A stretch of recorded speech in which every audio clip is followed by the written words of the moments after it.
втора част с поръчката, подреждане на кутията и така нататък. Сега ще си говорим. Вие много хора ме питахте на лично. Защо спря с YouTube? Защо? Ама липсваш ни. Хора, просто нямам време, училище, болна. Ето, утре съм на болницата. Ако искате ми пишете да снимаме влог. Ако искате ще снимам, ако не, няма. Както вие решите, защото на мен не ми се снима, но ви питам. Ако искате ще снимаме влог. От влога ще ходим да си купим лекарствата. Или ще чакам баба ще дойде, ще ме вземе с това пеша и там отиваме да си взема това. Лекарствата.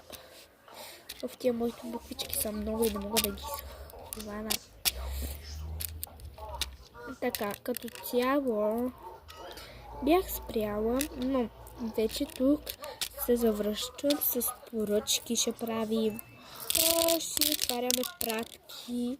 Просто или повечето ще снимам за YouTube. Повечето ще снимам за такова. Как пише бе?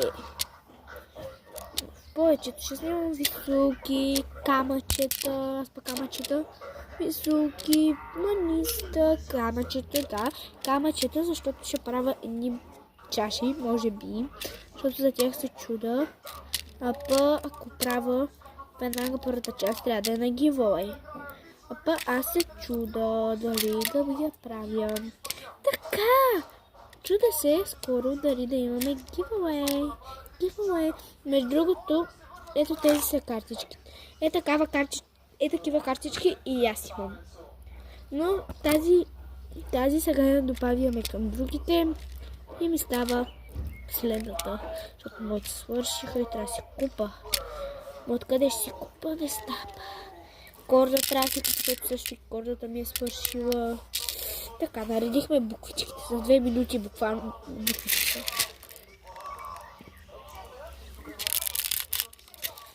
Имам едни топченца, които са доста по-скъпички.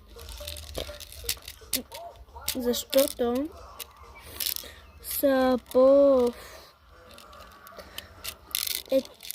много са хубави просто и няма как да ги дам по 2 стотинки.